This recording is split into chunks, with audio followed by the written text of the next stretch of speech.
উপস্থাপন করব সেটি হলো কুমিল্লা বোর্ড 2024 এইচএসসি আইসিটি তৃতীয় অধ্যায় সংখ্যা পদ্ধতি সম্পর্কীয়। এখন এখানে আমি একটা উদ্দীপক লিখছি, অর্ণব লাইব্রেরি থেকে একটি কলম ও একটি বই ক্রয় করলো। কলমের মূল্য 76 অক্টাল টাকা এবং বইয়ের মূল্য 45 এটা ডেসিমেল বা দশমিক টাকা। ক নম্বর প্রশ্নে বলছে ইউনিকোড কি? ইউনিকোড তো পৃথিবীর সকল ভাষাকে, পৃথিবীতে যত প্রকার ভাষা আছে অর্থাৎ সকল প্রকার ভাষাকে কম্পিউটারে কোডভুক্ত বা কম্পিউটার যে বোধগম্য যে ভাষা,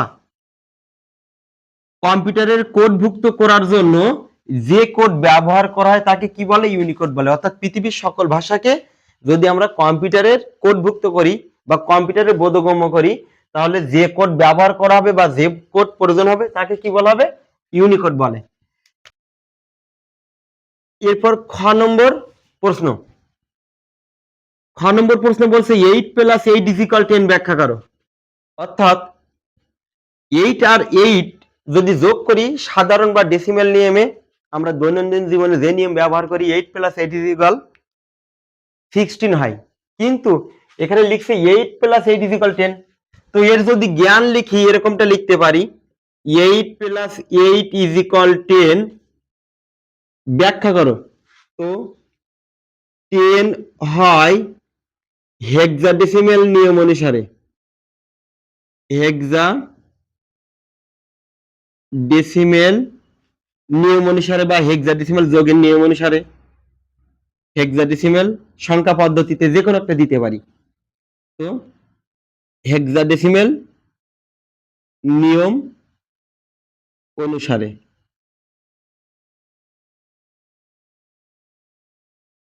হেক্সাডেসিমেল নিয়ম অনুসারে কিভাবে একটু দেখি। আমরা জানি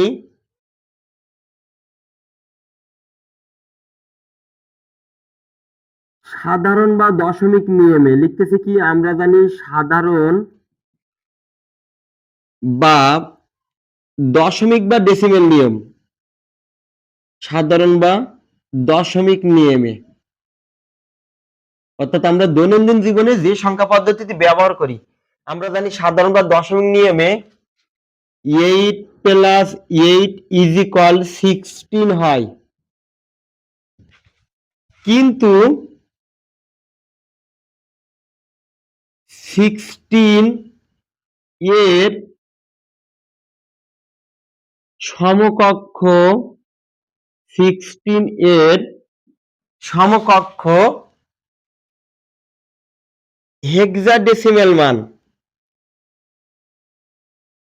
হেক্সাডেসিমেল মান 10, হেক্সাডেসিমেল মান 10। কি বলছি? 8 + 8 = 16 হয় দশমিক বা আমাদের দৈনন্দিন নিয়মে, কিন্তু 16 এর এই যে 16 হেক্সাডেসিমেলে এফ এর মান আমাদের এখানে সর্বোচ্চ মৌলিক প্রতীক এফ পর্যন্ত, হেক্সাডেসিমেলে 0 to f, তাহলে এফ এর ভ্যালু কত? ডেসিমেলে 15। তো এফ এর পরবর্তী মান কত হবে? এফ এর পরবর্তী মান 10, আমি দেখাচ্ছি ওটা। তাই লিখছি, কিন্তু 16 এর সমকক্ষ হেক্সাডেসিমেল মান 10, হেক্সাডেসিমেল মান 10 এখানে তো 16 এর হেক্সাডেসিমেল মান 10 কিভাবে? 8 + 8 = 10 কিভাবে হলো? আমরা জানি 8 আর 8 16। তো হেক্সাডেসিমেল যোগের নিয়ম অনুসারে এটা যদি হেক্সাডেসিমেলে হয়, এটা 16, এটাও 16। তো 8 আর 8 16, এই 8 আর এই 8 যদি যোগ করি হয় কত? 16। 16 হেক্সাডেসিমেলে বসে না, 15 পর্যন্ত। 15 যদি হতো তাহলে আমরা এফ বসাতে পারতাম। উপরে যদি 8 নিচে যদি 7 হতো তাহলে 8 আর 7 15, মানে আমরা এফ বসাতে পারতাম, কিন্তু এখানে তাও বসাতে পারতাছি না। তো 8 আর 8 যদি যোগ করি তাহলে হয় কত? 16। 16 হেক্সাডেসিমেলে বসে না, 15 পর্যন্ত বসবে। তাই কি আমাদের করণীয় কি? যোগের নিয়ম অনুসারে যে এর যোগফল যদি সর্বোচ্চ মৌলিক প্রতীকের উপর যদি চলে যায়, এর বেস দিয়ে ভাগ। হেক্সাডেসিমেলের বেস কত? 16, তাই এই 16 কে আমরা এর বেস দিয়ে ভাগ করব। যোগফল 16 হলো আর এর বেস 16 দিয়ে ভাগ। 16 কে 16 দিয়ে ভাগ করলে 16 একে কত? 16, অবশিষ্ট 0। এই 0টা এখানে বসে যায়। জিরোটা এখানে বসবে, অবশিষ্টটা এখানে বসে যাবে। আর যে ভাগফল যদি পাশে যদি কোনো ডিজিট থাকতো তার সাথে যোগ, আর যদি ডিজিট না থাকে তাহলে এইখানে বসে যাবে। তাই বলতে পারি 8 প্লাস 8 ইজ ইকুয়াল 10, এটা কোন নিয়ম অনুসারে? হেক্সাডেসিমাল নিয়ম অনুসারে বা হেক্সাডেসিমাল যোগের নিয়ম অনুসারে। 8 প্লাস 8 ইজ ইকুয়াল এই এখানে এরকমটা আমরা যখন অনুধাবন লিখবো আমরা এইখানে দিয়ে এভাবে দেখিয়ে দিব যে 8 প্লাস 8 ইজ ইকুয়াল কত হয়? 10 হয়। আমরা জানি 8 আর 16, 16টা বসে না, তাই 16কে এর 16 দিয়ে ভাগ করব। 16 একে 16, অবশিষ্ট 0, 0টা এখানে বসালাম আর এই ভাগফলটা এর পাশে বসালাম। এটা ছিল ক এবং খ। গ নম্বর প্রশ্নে উদ্দীপকে উল্লেখিত কলম ও বইয়ের মোট মূল্যকে হেক্সাডেসিমেলে প্রকাশ করো। তো আমরা আগে দেখি দাগে গ নম্বর প্রশ্নে বইয়ে কলম ও বইয়ের আমরা লিখতে পারি দেওয়া আছে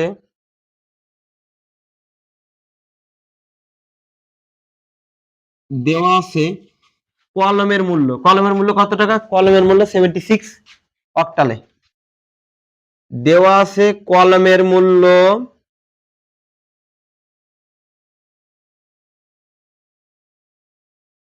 76, এটা অক্টাল টাকা। কিন্তু এখানে আমাদের প্রশ্নে বলছে যে উদ্দীপকের উল্লিখিত কলম ও বইয়ের মোট মূল্যকে হেক্সাডেসিমেলে প্রকাশ করো। তো কি করতে পারি? আবার বইয়ের মূল্য আছে 45 ডেসিমেলে, আমরা এই কলমের মূল্যটা যদি ডেসিমেলে নিয়ে যাই, এবার বইয়ের মূল্য ডেসিমেলে বের হলো, ডেসিমেল যোগ করে এই যোগফলটা হেক্সাডেসিমেলে নিয়ে যাব। কি বললাম? এই যে ওয়াক্টাল যে সংখ্যা পদ্ধতি, কলমের মূল্যটা আমরা আগে ডেসিমেলে নিয়ে যাব, মানে দশমিকে নিয়ে যাব। দশমিক দশমিক যদি যোগ করে যে মানটা বেরোবে ওটাকে আমরা হেক্সাডেসিমেলে নিয়ে যাব। একটু দেখি, দেওয়া আছে কলমের মূল্য 76 টাকা। অতএব 76 এটা কিসে? অক্টাল কে কোথায় রূপান্তর করব? ডেসিমেলে। কে দশমিক বা ডেসিমেলে রূপান্তর করে পাই, বা দশমিকে রূপান্তর করি করি তাহলে 76, এই যে 76 এই ওয়াকটাল আছে, তো এটা যদি ওয়াকটালে থাকে এটা ডেসিমেলে নিয়ে যাওয়ার পদ্ধতি কি? এই 7টাকে এর বেস 8 দিয়ে গুণ, এই 8 দিয়ে গুণ, 7 ইন্টু 8 প্লাস 6 ইন্টু কি 8। কারণ আমরা জানি সকল প্রকার সংখ্যা পদ্ধতি থেকে যদি ডেসিমেলে বা দশমিকে যাই তাহলে ওর বেস দিয়ে গুণ, তাই বেস দিয়ে গুণ করতেছি। 7 ইন্টু 8 প্লাস 6 ইন্টু 8, ডান দিক থেকে পজিশনাল পাওয়ার 0, তারপর 1 পূর্ণ সংখ্যার ক্ষেত্রে ইজ ইকুয়াল 7 ইন্টু 8 কত 8 প্লাস 6 ইন্টু কারোর পাওয়ার যদি 0 থাকে তাহলে তার মান 1, 27টা 56 প্লাস 6 কত 6, 56 আর 6 কত 62, এটা বের হলো ডেসিমেলে। 76, এটা ওয়াক্টালে আছে, এর মান বের হলো কত? ডেসিমেলে। আমরা লিখতে পারি আবার আবার কিসের মূল্য? আবার বইয়ের মূল্যটা আবার বইয়ের মূল্য কত টাকা? 45। বইয়ের মূল্য সমান 45 টাকা। তো প্রশ্ন বলছে উদ্দীপকে উল্লেখিত কলম ও বইয়ের মোট মূল্যকে হেক্সাডেসিমেলে প্রকাশ করো। কলম ও বইয়ের মোট মূল্যকে, তো কলমের মূল্য আমরা ডেসিমেলে নিয়ে গেলাম, আবার বইয়ের মোট মূল্য, এই বইয়ের মূল্য এত টাকা। তো লিখতে পারি অতএব কলম ও বইয়ের মোট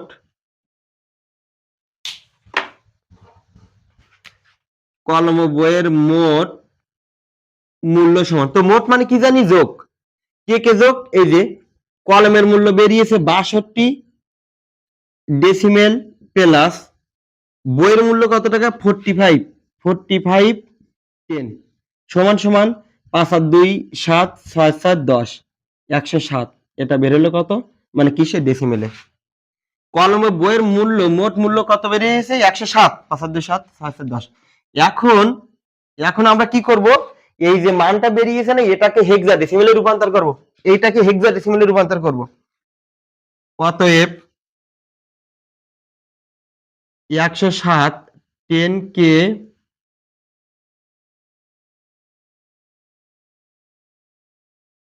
107 কে হেক্সাডেসিমেলে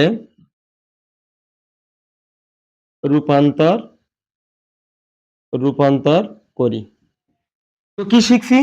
পৃথিবীর সকল প্রকার সংখ্যা পদ্ধতি থেকে যদি আমরা দশমিক বা ডেসিমেলে যাই কি করতে হবে? বেস দিয়ে গুণ, এই যেটা করলাম গুণ। এবং দশমিক থেকে যদি পৃথিবীর সকল প্রকার সংখ্যা পদ্ধতিতে যদি যাই তাহলে যে পদ্ধতিতে নিয়ে যাব তার বেস দিয়ে এই দশমিকের সংখ্যাটাকে কি করতে হবে? ভাগ করতে হবে। কেমন করে একটু দেখি।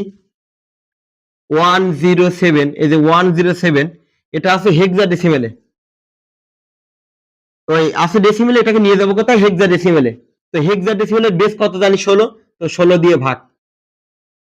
তো এখানে যদি ভাগ করি তাহলে 5 16 80, 6 16 96, তার উপরে যায় না। অর্থাৎ এই 107 কে যদি আমরা 16 দিয়ে ভাগ করি তাহলে 6 16 কত? 96। 96 6 কত হলে 7 1, 9 কত হলে 10 1, অর্থাৎ 11 অবশিষ্ট থাকে। বুঝতে হবে 107 এর ভিতরে 16 কত বার? 6 বার।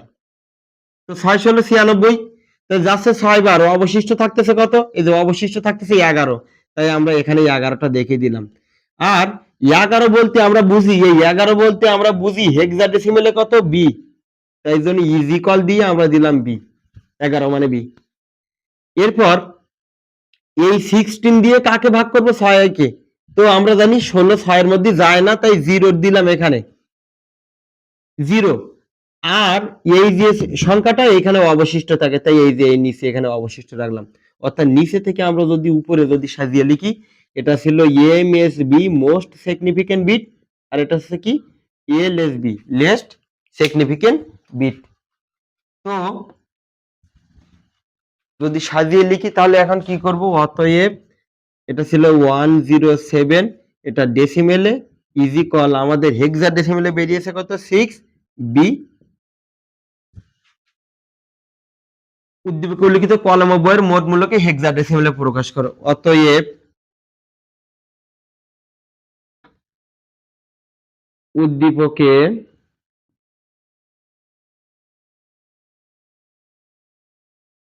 উল্লিখিত কলম ও বইয়ের মোট মূল্য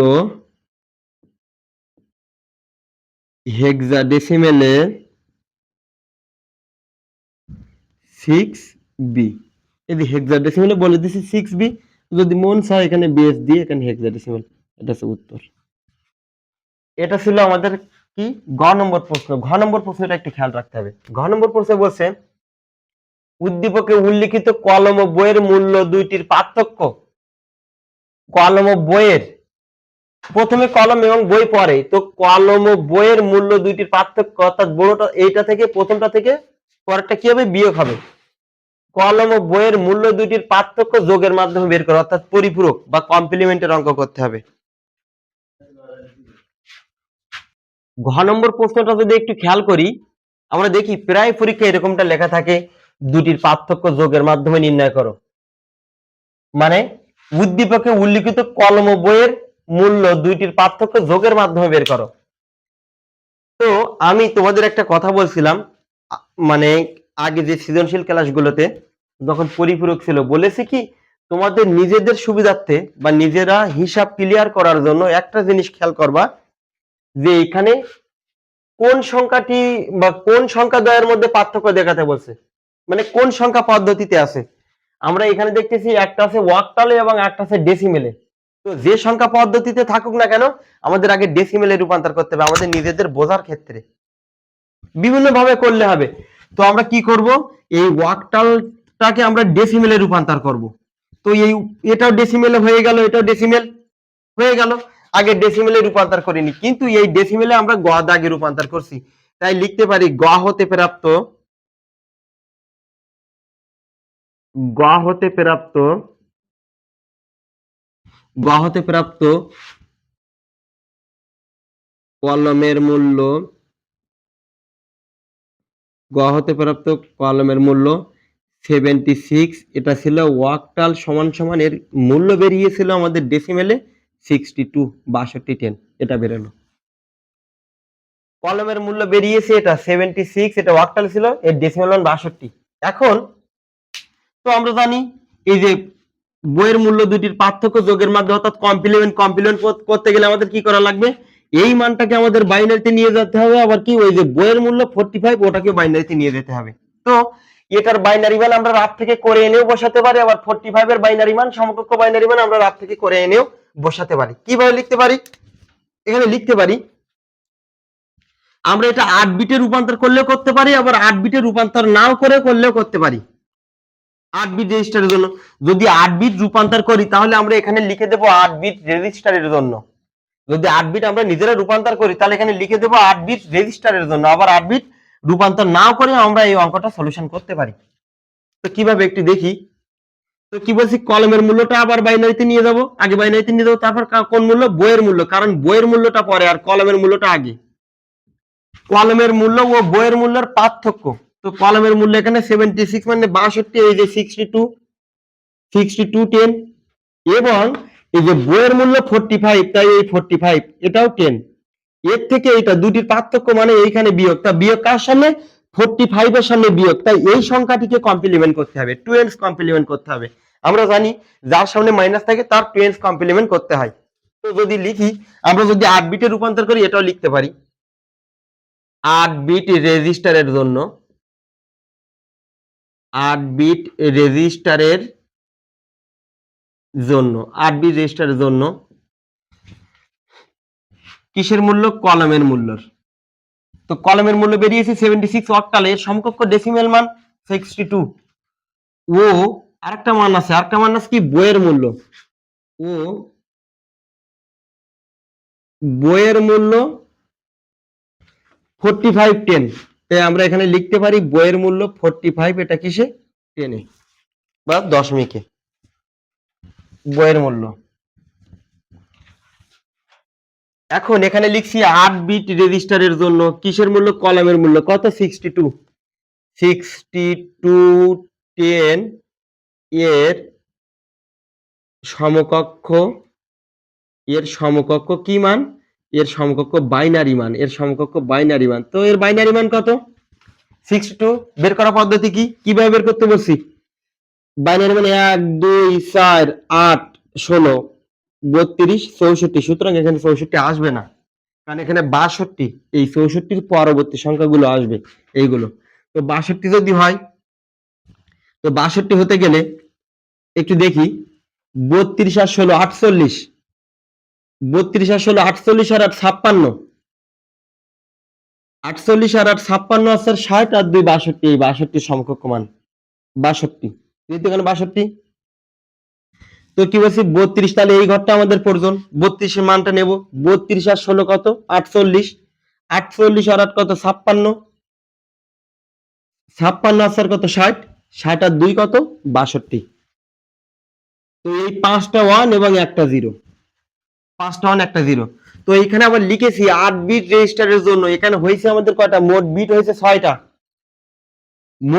এখানে 6টা, আমাদের রূপান্তর করতে হবে 8টা, তাই আমরা এর আগে যদি 2টা শূন্য বসিয়ে দিই 8টা পূরণ হয়ে গেল, মানেরও পরিবর্তন হলো না। তো এখানে লিখবো 00 1 2 3 4, অর্থাৎ 1111 এটা গেল 62 এর সমকক্ষ বাইনারি মান। এবার কার বাইনারি মান বের করবো, 45 10 এর সমকক্ষ বাইনারি মান। মনে রাখতে হবে, অনেকে কনফিউশন যে স্যার আমরা এই 62টা এখানে দেখিয়ে দিতে চাই, অবশ্যই দেখিয়ে দিতে গেলে কিভাবে দেখাতে হবে, ওই 62কে 2 দিয়ে ভাগ, 45 কে 2 দিয়ে ভাগ, অনেক বড় হয়ে যাবে, নাও করলে হবে, এটা না দেখালেও হবে, কারণ আমরা এই পদ্ধতিতে রাফের থেকে সমকক্ষ বাইনারি মানটা করে আনলেই তো হচ্ছে। 45 10 এর সমকক্ষ বাইনারি মান, তো এই 45 এর বাইনারি মান মানে এখানে দেখবো যে কার কার মান যোগ করলে 45 হবে, এটা ছিল 62 62, এবার 45 এর মানটা বের করি। 45 এর মান 32 আর 16 48 নেওয়া যাবে না, 45 হওয়া লাগবে, বড় হওয়া যাবে না, তাহলে 32 আর 8 40 আছে 44 আর 1 45, অর্থাৎ এই 32 আর 8 40, 40 আছে 44 আর 1 45, এইখানে একটা 0, এইখানে একটা 0, অর্থাৎ 101101। 45 এর বাইনারি মান 101101, এখানেও হলো 6টি, 8টা পুরাইতে গেলে কি করতে হবে, সামনে 2টা শূন্য দিয়ে নিলাম, তাহলে 00 101101। আমরা এটা বের করলাম 45 এর বাইনারি মান এবং 62 এর বাইনারি মান। এখন আমাদের প্রশ্নে দেখতে হবে যে পরে কোনটা। পরে যদি কলম থাকতো তাহলে কলমের যে মার্ক বা নাম্বার ওটাকে আমরা 2 কমপ্লিমেন্ট করতাম, বা এখন এখানে দেখতেছি বইয়ের, যেহেতু বই পরে, তাই নিঃসন্দেহে বইয়ের সামনে কি থাকবে, মাইনাস থাকবে, আর মাইনাস যার সামনে থাকবে তাকে কি করতে হবে, 2 কমপ্লিমেন্ট করতে হবে। তো এই 45 এর মানটা 2 কমপ্লিমেন্ট করা লাগবে। ওয়ান্স কমপ্লিমেন্টে কি হয়, ওয়ান্স কমপ্লিমেন্টে প্রথম এই যে মূল মানটা উল্টে যাবে। কার মান উল্টাবে, 45 এর সমকক্ষ বাইনারি মানটা উল্টাবে। 0 আছে 1, 0 আছে 1, 1 আছে 0, 0 আছে 1, 1 আছে 0, 1 আছে 0, 0 আছে 1, 1 আছে 0। হলো তো? 2 কমপ্লিমেন্ট, এই যে ওয়ান্স কমপ্লিমেন্ট বের করছে, 2 কমপ্লিমেন্ট করতে গেলে এর সাথে একটা 1 যোগ করতে হবে। 1 যোগ করলে যে মানটা পাবো এটা হচ্ছে 2 কমপ্লিমেন্ট, অর্থাৎ 2 কমপ্লিমেন্ট ইজ ইকুয়াল, যোগ করি 0 আর 1 যোগ করলে 1, 1 0 0 1 0 1 1, অর্থাৎ এই যে মানটা বের করেছিলাম না এর সাথে 1, তাই 0 এর সাথে 1 যোগ করলে 1 আর এই বাদ বাকি এইগুলো বসে গেল। 2 কমপ্লিমেন্ট মানে এই যে মানটা বেরিয়েছে না এটা -45 এর মান। এই 45 এর মান যেটা বেরছে এটা মাইনাস মান, আর এই 45 এর সোজাসুজি এটা হচ্ছে প্লাস মান, সমকক্ষ মান।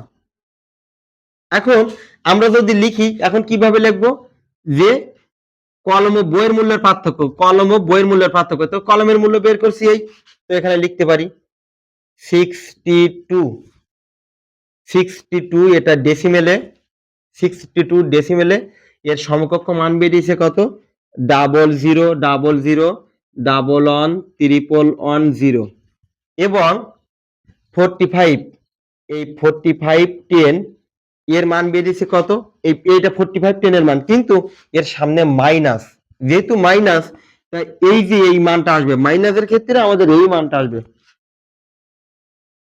11010011, এটা -45 এর মান, এটা -45 এর মান। তো -45 এর মান যদি হয় একটু দেখি, আমরা এখানে ডিরেক্টলি সাধারণ নিয়মে ক্যালকুলেশন করতে পারি। কেমন ভাবে, 5 আর কত হলে 12, 5 আর 7 হলে 12, হাতে 1 4 1 5, 5 আর কত হলে 6, 1 হলে 6, এখানে বের হলো পার্থক্য 17। তো চিহ্ন কি, চিহ্ন এখানে কিন্তু প্লাস, এখানে প্লাস, কেন প্লাস, 62 এর আগে প্লাস, এই যে 62 এর আগে কিন্তু প্লাস, আর এই যে 45 এখানে না, এর সামনে কিন্তু মাইনাস হয়ে গেছে, এখানে এই ক্যালকুলেশন করে এই 45 এর সামনে হয়ে গেছে মাইনাস। তো যেহেতু বড়টার সামনে প্লাস, তাই এইখানে ফলাফলে প্লাস আসবে। যদি বড়টার সামনে যদি মাইনাস থাকতো আমাদের এখানে ফলাফলে মাইনাস হতো। তাই আমরা এইখানে লিখতেছি কি +17, এই +1710। এখন এইখানে কি করবো, এইখানে তো বিয়োগ করছি ডিরেক্টলি সাধারণ নিয়মে বিয়োগ করছি, কিন্তু এইখানে বিয়োগ করব না, কিসের মাধ্যমে, যোগের মাধ্যমে নির্ণয় করো, অর্থাৎ এইখানে যোগ করতে হবে, যোগ করতে হবে। 0 আর এখানে যোগ বলুক বা বিয়োগ বলুক, আমরা জানি এই জায়গাটা সবসময় কি করতে হয়, যোগ করতে হয়। 0 আর 1 যদি যোগ করি তো কি হবে, 1, বাইনারি যোগ, বাইনারি যোগ, 0 আর 1 যোগ করলে 1, 1 আর 1 কি, 1 আর 1 10 এর শূন্য, 1 আর 1 10 এর শূন্য, হাতে 1, অর্থাৎ দুইটা 1 যোগ করলে 2 হয়, 2 এর সমকক্ষ বাইনারি মান 10, 10 এর শূন্য, হাতে 1, ওই হাতের একটা আবার এই শূন্যের সাথে যোগ, শূন্যের সাথে যোগ করলে 1, উপরে 1 নিচে 1 যোগ করলে 10 হয়, তাই আবার 10 এর শূন্য, হাতে কত 1, 10 এর শূন্য, হাতে কত 1, ওই একটা আবার এই শূন্যের সাথে যোগ বা 0 এর সাথে যোগ করলে 1 যোগ করলে 1 হয়, 1 আর উপরে 1 যোগ করলে কত হবে 10, 10 এর কি হবে 0, আবার হাতে 1 বা ক্যারিতে 1, ওই একটা এর সাথে যদি যোগ করি 1 আর 1 10 আর এই 1 11, অর্থাৎ 3টা যোগ করলে 11 হয় বাইনারিতে, মানে 3টা যোগ করলে ডেসিমেলে 3, 3 এর সমকক্ষ বাইনারি মান কত 11, তাই জন্য আমরা এখানে 11 এর 1 বসাতে পারি, আবার ক্যারিতে 1, ওই ক্যারির 1 শূন্যের সাথে যোগ করলে 1, উপরে 1 নিচে 1 যোগ করলে কত হবে 10 বা 10, 0 বসে, আবার হাতে 1, হাতের 1 আবার এর সাথে যদি যোগ করি 1 আর 1 10, 10 এর শূন্য, হাতে 1, আবার হাতের 1 এই 1 এর সঙ্গে যোগ করলে 1 আর 1 10 এর শূন্য, হাতে 1, এই একটা এখানে বসাবো, ক্যারির 1, হাতের 1 মানে ক্যারির 1, ক্যারির 1টা আমরা এই পাশে বসিয়ে দিলাম। তো এখানে নিয়েছিলাম 8টা, এখানে 8টা নিয়েছিলাম, তাই 8টা ছাড়া যদি অতিরিক্ত কোনো বিট হয়, এই 8টা ছাড়া যদি অতিরিক্ত যদি কোনো বিট হয় তাহলে সেটাকে বলা হবে ক্যারি বিট, যেটা বাহুল্য, এটা ফলাফলে আসবে না, এটাকে কি বলে, ক্যারি বিট, ক্যারি বিট। এবং এইটাকে বলা হবে ছিন্ন বিট। ছিন্ন বিট, ছিন্ন বিট। একটা বলছে ক্যারি বিট, এটা ক্যারি বিট এবং এটা ছিন্ন বিট। ছিন্ন বিট কি, যে এখানে যদি প্লাস থাকে নিঃসন্দেহে এটা জিরো হবে, বা এখানে জিরো হলে এখানে প্লাস হবে, এবং এইখানে যদি মাইনাস হতো তাহলে এখানে ওয়ান হতো, বা এখানে ওয়ান থাকলে এখানে নিঃসন্দেহে মাইনাস হবে। এটা তো ছিন্ন বিটে কি, প্লাস থাকলে জিরো এবং মাইনাস থাকলে কি ওয়ান, এটা মনে রাখতে হবে। তো ফলাফলে বলছে যে উদ্দীপকে উল্লিখিত কলম ও বইয়ের মূল্য দুটির পার্থক্য যোগের মাধ্যমে নির্ণয় করো। যোগের মাধ্যমে তো নির্ণয় করছি, পার্থক্য করছি, যোগ করছি। এখন দেখি এই যে 17 বেরিয়েছে, 17 এর সমকক্ষ বাইনারি মান বেরিয়েছে কিনা। এই যে 17 এর সমকক্ষ বাইনারি মান এটা মিলতেছে কিনা একটু দেখি কেমন ভাবে। 1 2 4 8 16। তো 17 এর সমকক্ষ বাইনারি মান 16 আর 1 17, মধ্যখানে 3টা জিরো, অর্থাৎ এই 17 এর সমকক্ষ বাইনারি মান 13001। তো এই যে মিলে গেছে মনে হয়, এই যে 13001 আমাদের এখানে ডিরেক্টলি আমরা আমাদের নিয়ম অনুসারে মাইনাস করছি, 17 বেরিয়েছে এবং এর সমকক্ষ এখানে যোগ করেও আবার কি করছি, 13001 বের করছি। তো পার্থক্য যোগের মাধ্যমে নির্ণয় করো। অতএব নির্ণয় ফলাফল, অতএব নির্ণয় ফলাফল প্লাস 1710 বা প্লাস 1710 বা কি করব, এই ক্যারি বিটটা বাহুল্য, তাই জন্য এই ক্যারি বিটের এইটা নেব না। তো উত্তর কোনটা, উত্তর হলো 000, বা চিহ্ন বিট নাও নিলে কোনো সমস্যা নাই, যদি মন চায় নিতেও পারো। তো আমরা নিই, সমস্যা নেই। 00001 অ্যান্সার। এটা ছিল আমাদের কুমিল্লা বোর্ড 2024-এর প্রশ্ন। তো প্রিয় ভাই বোনেরা, প্রত্যেকটা ক্লাস সুন্দরভাবে বুঝতে হবে, বুঝে বুঝে করতে হবে। আমাদের প্রায় পরীক্ষায় দেখি ঘ নম্বর প্রশ্ন এরকম, যে কোনো এখানে কলম ও বইয়ের মূল্য হোক বা অন্য কোনো বা কারো রোল নাম্বার হোক, এরকম দুটির পার্থক্য যোগের মাধ্যমে বের করতে বলে, অর্থাৎ কমপ্লিমেন্টের অঙ্ক প্রায় পড়ে বা পরিপূরকের অঙ্ক পড়ে। তো একটি ক্লাস যদি আমরা ভালোভাবে বুঝতে পারি, অন্যগুলো আমাদের কাছে সহজ হয়ে উঠবে। তো ভাই বোনেরা, যদি আমার ক্লাসটি ভালো লেগে থাকে অবশ্যই অবশ্যই আমার চ্যানেলটি যারা সাবস্ক্রাইব করনি সাবস্ক্রাইব করবে, এবং তোমাদের বন্ধু বা সহপাঠীদের কাছে অবশ্যই শেয়ার করবে। আজকের ক্লাস এই পর্যন্ত, সকলকে ধন্যবাদ।